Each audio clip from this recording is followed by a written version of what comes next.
प्रतापगढ़ में दर्दनाक सड़क हादसे में 3 युवकों की जानें चली गई।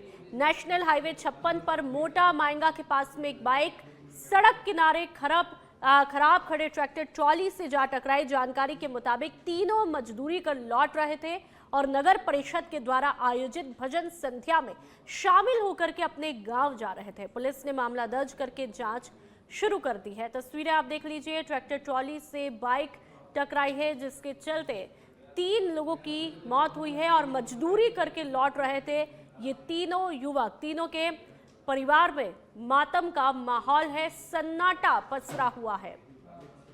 NH 56 जहां पर यह भीषण सड़क हादसा होता है और इस हादसे में 3 लोगों ने अपनी जानें गंवा दी है।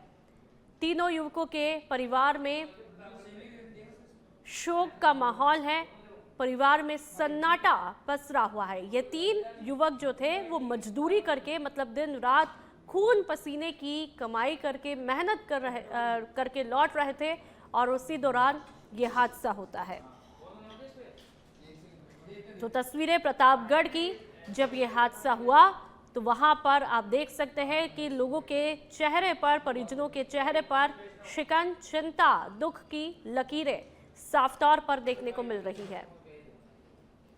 तो तस्वीरें लगातार हम आपको दिखा रहे हैं। गम का माहौल यहाँ पर है, परिवार के लोगों पर दुखों का पहाड़ टूट पड़ा है।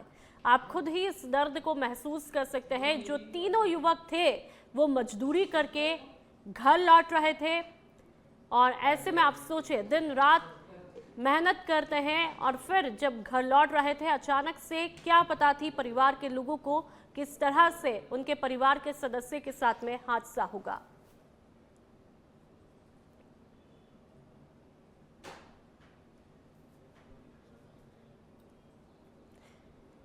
तो लगातार तस्वीरें आपको दिखा रहे हैं, लोगों के चेहरे पर दुख और दर्द की शिकन।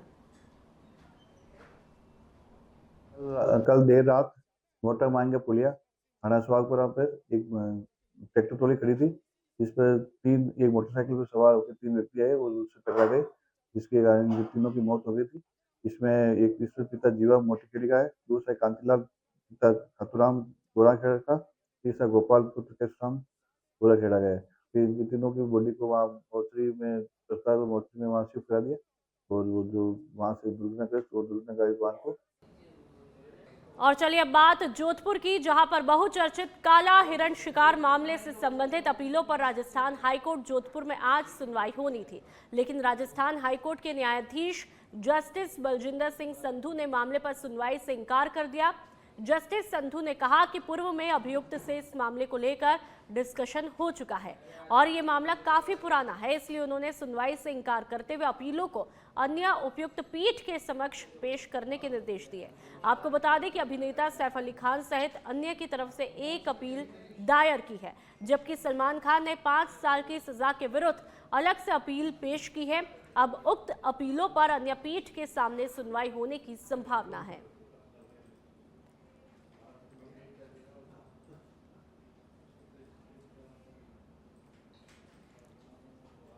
हाँ, आज काकाणी शिकार प्रकरण के अंदर माननीय न्यायाधिपति श्री बलजिंदर सिंह जी की अदालत में सुनवाई के लिए राज्य सरकार व सलमान खान को जो 5 साल की सजा, वह जो जुर्माना आरोपित किया गया तथा सैफ अली, तब्बू, नीलम, सोनाली और उनके द्वारा जो बरी कर दिया गया था, उनके विरुद्ध राज्य सरकार की ओर से अपील पेश की गई थी, जिस पर परिवादी और अन्य अधिवक्ताओं की उपस्थिति की गई। परंतु आज जो सुनवाई है माननीय न्यायाधिपति श्री बलजिंदर सिंह जी की अदालत में तय थी, परंतु माननीय न्यायाधिपति के द्वारा आज सुनवाई के समय कह दिया गया कि इस प्रकरण में मेरी पूर्व में विचार विमर्श हो चुका है तथा इस प्रकरण को मैं सुनना। कुचामन में बीजेपी जिला संगठन और बीजेपी ओबीसी मोर्चा के नेतृत्व में श्रमिक संवाद सम्मेलन का सफल आयोजन हुआ, जिसमें बड़ी संख्या में श्रमिक मौजूद रहे। सम्मेलन में केंद्र और प्रदेश सरकार के हालिया बजट में श्रमिक वर्ग के लिए किए गए प्रावधानों, सामाजिक सुरक्षा, स्वरोजगार और आर्थिक सहयोग की जानकारी साझा की है। बीजेपी ओबीसी मोर्चा के प्रदेशाध्यक्ष डॉक्टर महेंद्र कुमावत ने श्रमिकों को आत्मनिर्भर बनने और योजनाओं का लाभ उठाने का आह्वान किया, जबकि बीजेपी नागौर देहात की जिला अध्यक्ष सुनीता माहेश्वरी ने महिलाओं के लिए संचालित लखपति दीदी और ड्रोन दीदी जैसी योजनाओं का परिचय दिया।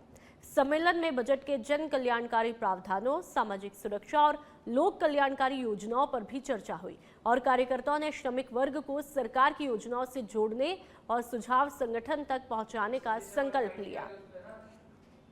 जैसा कि आप सभी को ज्ञात है कि केंद्र सरकार और राज्य सरकार का बजट आ चुका है और इसमें हर तबके के लिए जन कल्याणकारी ढेरों सारी नई योजनाएं लाई गई है जिनसे आम जीवन उन्नत हो।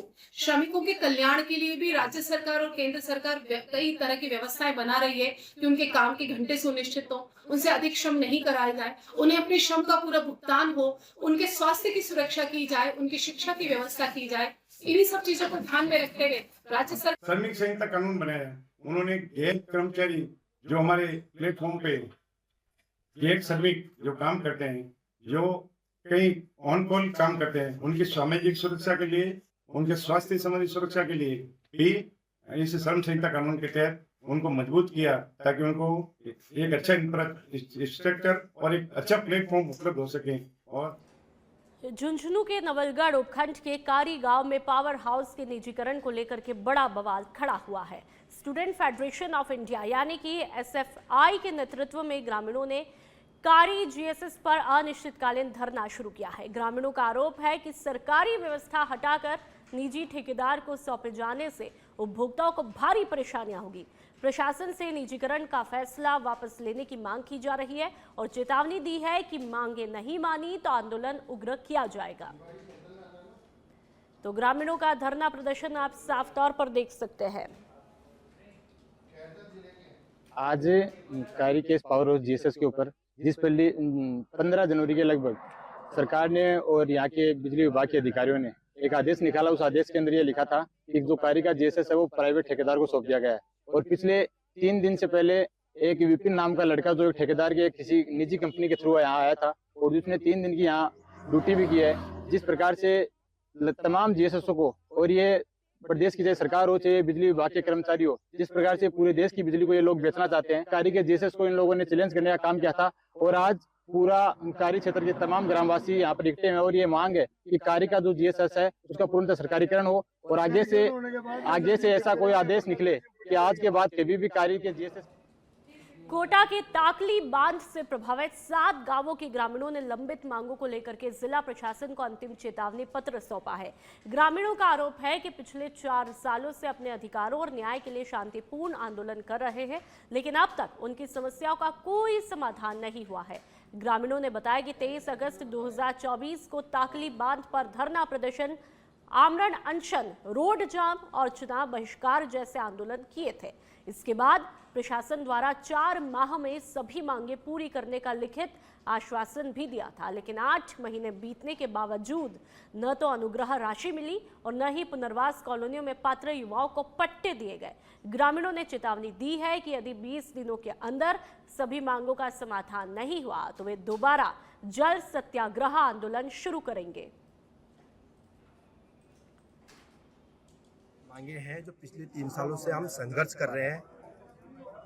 हमारी जो मुख्य मांगे हैं, प्लॉट के आधार पर अनुग्रह राशि दी जावे, जो जमीनें डूब चुकी है उनका मुआवजा दिया जावे और जो प्लाट 2020 के आधार पर हमने मांगे हैं वो दिए जाए, प्रधानमंत्री आवास योजना का लाभ दिया जाए।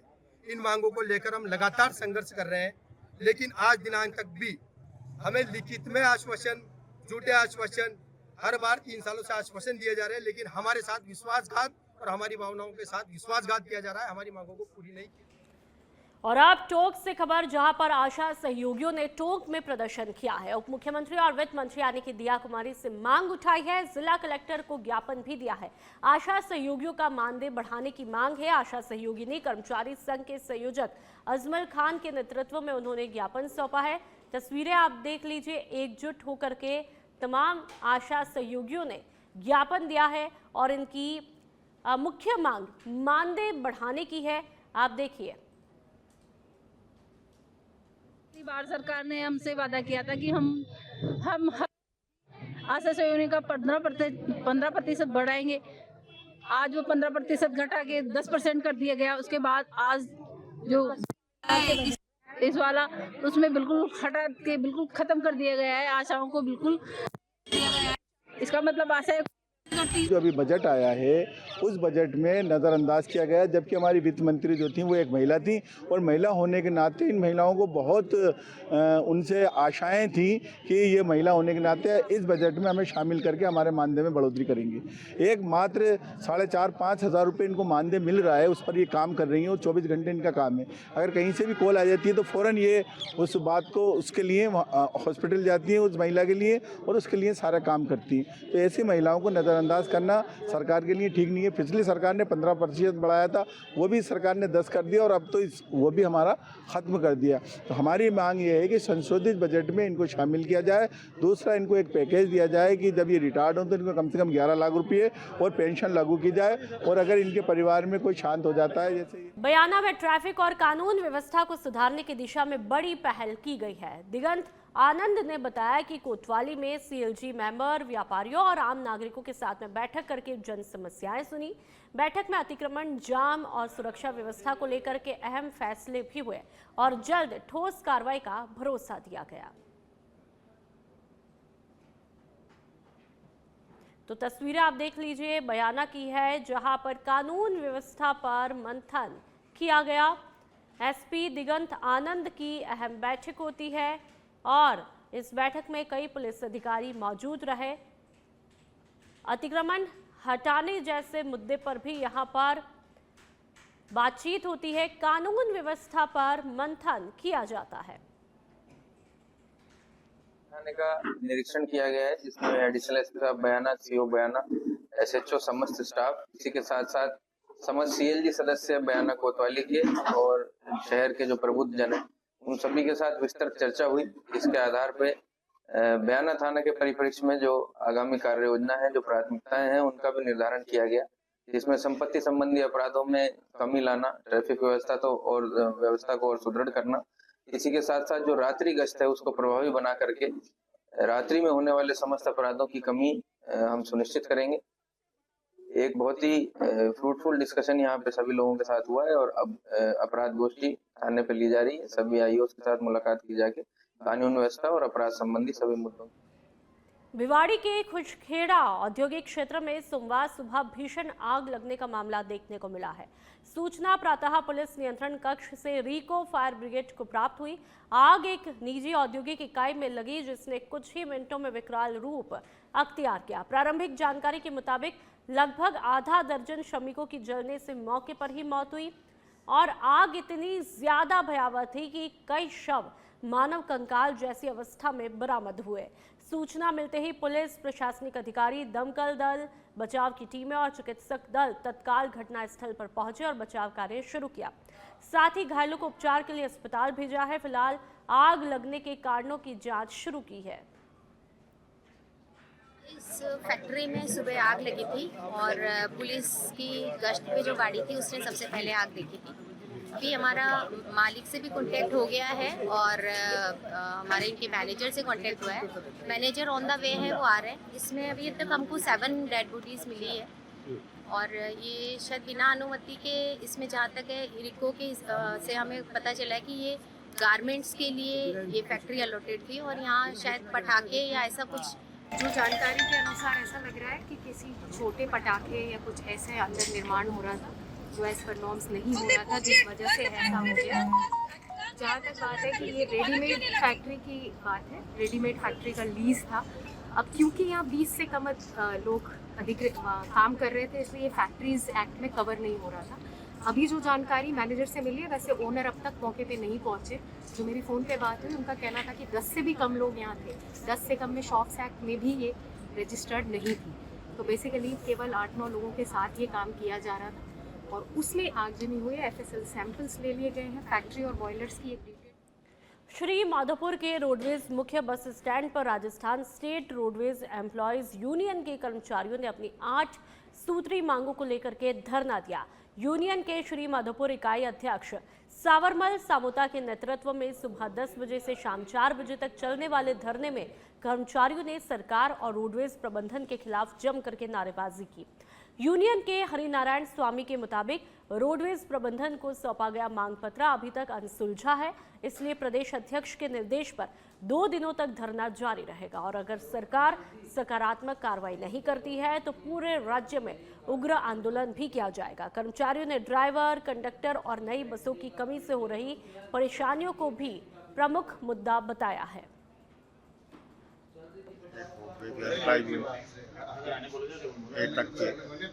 18 जनवरी 2026 को प्रांतीय कार्य समिति की मीटिंग में लिए गए निर्णय अनुसार कर्मचारियों की समस्या और मांगों के लिए 2 फरवरी 26 को एक मांग पत्र एमडी को दिया गया। उस मांग पत्र के ऊपर अभी तक कोई सकारात्मक कार्रवाई नहीं किए जाने के फलस्वरूप आज 16 और 17 तक 2 दिवसीय धरने का प्रोग्राम रखा गया है। अगर इस धरने में कोई आगे सकारात्मक कार्रवाई नहीं की गई तो आगे आंदोलन को तेज किया जाएगा। मुख्य मांगे हैं नई बसों की खरीद करो, नई भर्ती करो, कर्मचारियों के बकाया भुगतान करो। छत्तीसगढ़ की राजधानी रायपुर में 24 फरवरी को राज्य का बजट पेश किया जाएगा। तीसरी बार वित्त मंत्री ओपी चौधरी से विधानसभा में पेश करेंगे। बजट सेशन 23 फरवरी से शुरू होगा और 20 मार्च तक चलेगा, जिसमें कुल 15 बैठकें होंगी। पहले दिन राज्यपाल रमेन डेका सदन को संबोधित करेंगे। वित्त मंत्री ने बताया कि इस बार का बजट नई थीम और विजन 2047 पर आधारित होगा, जिसमें महिलाओं, युवाओं और किसानों के हितों पर विशेष ध्यान रखा है। बजट में वित्तीय वर्ष के आय व्यय, विकास कार्यों और सरकारी योजनाओं पर भी चर्चा होगी। माना 24 तारीख को बन रही है, ठीक है, और 23 तारीख को बजट सत्र का आगाज होने जा रहा है। संभावना है कि 24 फरवरी को बजट प्रस्तुत होगा और आदरणीय मुख्यमंत्री जी के नेतृत्व में हमारी सरकार तीसरा बजट प्रस्तुत करेगी। पहला बजट ज्ञान, गरीब, युवा, अन्नदाता और नारी को समर्पित था। दूसरा बजट गति की रणनीति पर आधारित था। Good governance, accelerating infrastructure, T for technology और I for industrial growth. Chhattisgarh के मुख्यमंत्री विष्णुदेव साय आज कोरिया जिले के दौरे पर रहेंगे। वे हेलीकॉप्टर से पौड़ी फुटबॉल ग्राउंड पहुंचेंगे और इसके बाद पुलिस लाइन ग्राउंड बैकुंठपुर में स्थानीय कार्यक्रमों में शिरकत भी करेंगे। इसके बाद मुख्यमंत्री कार से गढ़ेलपारा और कुडेली के कार्यक्रमों में शामिल होंगे और शाम को सर्किट हाउस बैकुंठपुर पहुंचेंगे। वहीं झुमका बोट क्लब में ओपन एयर थिएटर के लोकार्पण कार्यक्रम में भी वे मौजूद रहेंगे। मुख्यमंत्री के दौरे को लेकर जिले में प्रशासन पूरी तरह से अलर्ट है और सुरक्षा, यातायात और साफ सफाई की व्यापक तैयारियां की है। साथ ही उनका रात्रि विश्राम सर्किट हाउस में तय है।